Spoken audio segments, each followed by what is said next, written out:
Je sais pas trop comment commencer cette vidéo. J'ai un peu envie de vous dire que je suis heureuse. Et je me suis dit que, comme sur ma chaîne je parle de santé mentale beaucoup, je parle beaucoup de mon anxiété, je parle des difficultés que je rencontre, etc. Mais là en ce moment je vais bien et je pense que c'est aussi important de le partager pour montrer que on peut s'en sortir, que c'est pas tout le temps du négatif.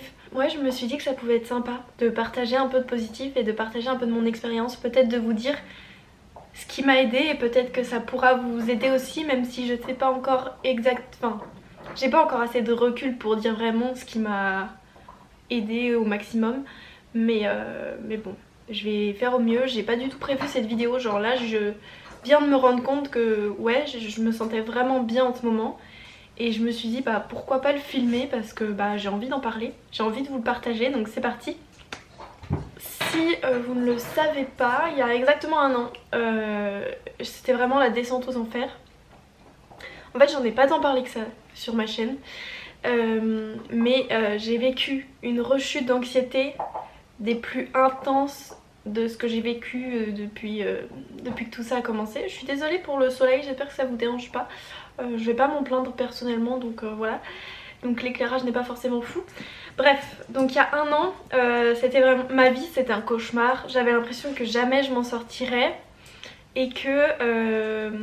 Enfin j'avais l'impression que jamais j'irais mieux, tellement j'allais mal constamment. J'allais mal, heure 24, 7 jours sur 7. Mes journées étaient pleines d'angoisse, je pleurais tous les jours. Franchement c'est une rechute qui a été vraiment très intense. C'est une rechute qui a été vraiment très intense. Et ouais, j'ai cru que j'allais pas m'en sortir toute seule. D'ailleurs je m'en suis pas sortie seule.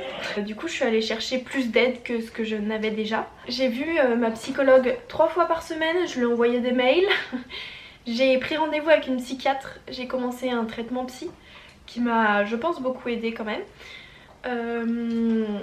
Et voilà, je me suis vraiment bien entourée d'un point de vue médical et d'un point de vue psy. Et je pense que c'était primordial à cet instant-là. Maintenant, c'est pas forcément ce qui m'a le plus aidée à aller mieux. Je vous dis pas que ouais, vous mettre sous traitement de psy, c'est forcément ce qui vous aidera. En fait, depuis le déménagement de Margot, j'ai été un peu poussée à faire des choses dans ma vie, dans le sens où j'avais plus assez d'argent pour payer le loyer ici, donc je me suis dit qu'il fallait que je trouve un travail. Déjà j'ai trouvé un travail, je fais du babysitting à temps plein, enfin à temps plein, c'est pas ça que je voulais dire, du babysitting régulier quoi, c'est le même enfant plusieurs fois par semaine, etc. Ce qui me permet déjà de payer mon loyer. Et en plus c'est quelque chose que j'aime, moi j'adore les enfants donc voilà, il n'y a pas de souci. Et déjà ça m'a fait du bien parce que ça m'a fait me rendre compte que je pouvais faire des choses dans ma vie et que malgré mon anxiété, il y avait toujours des options pour pouvoir faire quelque chose de ma vie en soi. Genre là je me suis dit ok, il faut que j'ai un salaire, mais comment je fais avec mon anxiété? Et du coup je me suis dit bah faut que je trouve quelque chose déjà qui me plaît et quelque chose dans un périmètre qui fait que je me sens globalement en sécurité.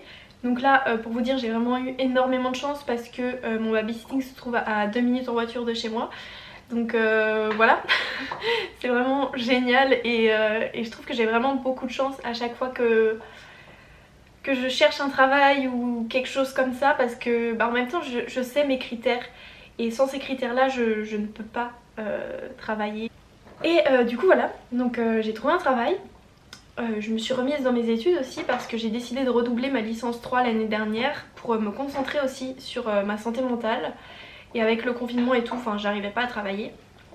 Donc voilà, essayez de, si vous avez cette opportunité de pouvoir prendre le temps de prendre soin de vous, je vous le conseille vraiment. Effectivement c'est pas donné à tout le monde, je le sais bien, moi je suis à la fac, mes parents payent mes études. Donc voilà, faut pas oublier non plus que je suis assez privilégiée. J'ai pu prendre soin de moi, j'ai pu occuper mes semaines avec seulement des rendez-vous psy.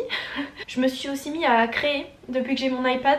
Ça m'a apporté beaucoup de positif aussi de créer parce que je sens que c'est vraiment quelque chose que j'ai besoin dans ma vie. J'ai besoin de créer, j'ai besoin de faire de l'art. Ça fait énormément de bien à mon cerveau et c'est quelque chose dont je suis fière, malgré les petites baisses de confiance en soi, etc. Mais voilà, et puis même vendre mes illustrations et tout, enfin c'est quelque chose, c'est un processus que j'adore et que vraiment j'affectionne trop ça. Et voilà, et du coup il y a eu plusieurs petits trucs qui ont commencé à donner un sens à ma vie. Et je pense que c'est ce qui m'a vraiment aidée, c'est que ma vie ait du sens. J'en parlais avec ma psy en fait, elle me demandait pourquoi ça allait si bien au final. Et je pense que c'est vraiment parce que je me sens vivante. Genre, je suis désolée, c'est hyper cucu, mais vraiment je me sens vivante parce que je suis animée par des choses qui me font du bien. Je suis animée par des choses qui font que je ressens des choses positives comme me sentir autonome, me sentir fière de moi, sentir que je peux accomplir des choses. Et tout ça en restant quand même dans une certaine zone de confort, même si j'en suis quand même sortie forcément parce que ma zone de confort était peut-être comme ça et que je l'ai un petit peu agrandie quoi du coup. J'ai commencé à avoir une vie qui mérite vraiment d'être vécue, enfin pas une vie où je suis passive, je suis vraiment active en ce moment dans ma vie et je pense que c'est vraiment ce qui m'aide. Et si j'ai un conseil à vous donner, même si je sais que certaines maladies mentales, avec certaines maladies mentales c'est forcément beaucoup plus compliqué, je pense notamment à la dépression, mais en fait juste faire des choses qui nous font du bien et qui nous font nous rendre fiers de nous, je pense que c'est vraiment la clé, genre être occupé, c'est vraiment la clé. Enfin moi par exemple la semaine je suis plus heureuse que le week-end parce que ma semaine est rythmée par mes babysitting, par mes séances de révision, par mes séances de création et depuis que mon temps est réparti comme ça avec des choses enrichissantes, des choses qui font que je m'accomplis, et ça va beaucoup mieux. Et je sais aussi que le fait d'avoir quelque chose qui rythme mes journées et tout, c'est quelque chose qui m'aide beaucoup parce que en fait les moments de flottement où je peux un peu faire ce que je veux de ma journée et que j'ai pas de deadline horaire à un moment donné qui fait qu'il faut que je m'habille, qui fait qu'il faut que je me prépare, qui fait que je me dis là à 16h faut que je sois partie, il faut que je fasse ça avant, il faut que je fasse ça après. Je sais que c'est quelque chose qui m'aide beaucoup et jamais je me serais dit avec mon anxiété que j'allais trouver un travail en septembre. Sauf que j'ai pas eu le choix et j'ai trouvé ce travail et au final je pense que c'est vraiment une des choses qui m'a le plus aidée parce que ça rythme ma semaine et ça me fait juste me sentir autonome. Et par rapport à l'anxiété, le fait de se sentir autonome, ça fait que je sais que je peux compter sur moi-même pour faire certaines choses. Et c'est un sentiment qui est très très réduit quand t'es anxieux. Enfin en tout cas moi, le problème c'est que j'ai peur de pas pouvoir compter sur moi-même, en plus de ne pas pouvoir compter sur les autres, mais surtout sur moi-même. Je me dis si je suis dans X situation, jamais j'arriverai à m'en sortir. Et en fait le fait d'avoir des responsabilités, le fait d'avoir une vie active, et ça fait que ce sentiment d'autonomie et de ouais je pourrais me sortir de cette situation seule, et c'est renforcé par tout ça. Ça va aller très bien. Quand j'ai fait ma dépression il y a 2-3 ans, le fait de dessiner, écouter de la musique aussi beaucoup, ça m'avait pas mal aidée.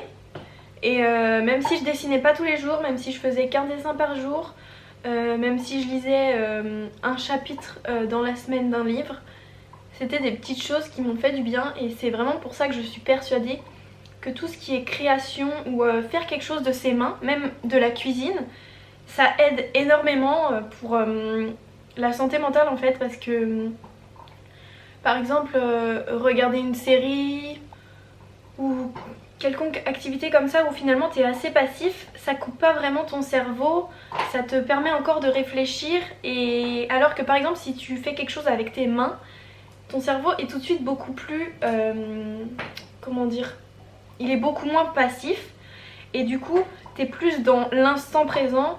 Et on sait en tant que personne souffrant de troubles mentaux que être dans l'instant présent c'est vraiment très compliqué, et faire des activités manuelles, que ce soit du coloriage, que ce soit du dessin, que ce soit de la peinture, que ce soit de la cuisine, que ce soit bricoler des meubles, bricoler des bijoux, bah ça aide énormément à mettre ton cerveau un peu sur pause et à lui faire du bien.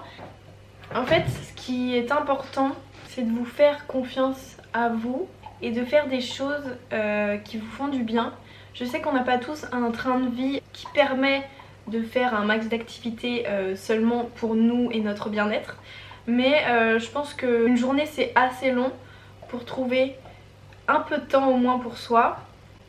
Et c'est un peu bateau de dire ça, de prendre du temps pour soi. Mais en même temps bah, c'est quand même assez primordial. Et la routine aussi, quand on a des troubles anxieux, je sais que c'est assez important. En tout cas moi ça m'aide énormément d'avoir une routine. Je sais pas si j'arrive bien à m'exprimer et si ça pourra vous aider ce que je vous dis. Je sais que moi ça me fait du bien aussi de voir des vidéos de ce genre de personnes qui souffrent d'anxiété par exemple et qui vont mieux et qui disent un petit peu pourquoi ça va mieux dans leur vie. Donc je sais que évidemment trouver la motivation, en fait c'est le plus compliqué de trouver la motivation. Mais une fois que tu es lancé dans X ou Y habitude de vie, c'est vraiment bénéfique. En fait ce que je pourrais vous conseiller globalement, c'est de vous créer une routine adaptée à votre rythme de vie, à vos obligations, que ce soit travail, études, etc., argent aussi. De réussir à vous créer une routine qui vous correspond et de faire ce qui vous fait du bien, ce qui vous anime, de trouver ce qui vous anime. Je pense que c'est le plus important, et ne dites pas que vous n'avez aucune passion. Je pense juste que ça prend du temps de la trouver. Je crois pas avoir d'autres choses à dire, mais je vais bien, je voulais vous le partager et j'espère que tout va pour le mieux pour vous, et sinon que tout ira pour le mieux à l'avenir. Prenez soin de vous et on se retrouve pour une prochaine vidéo.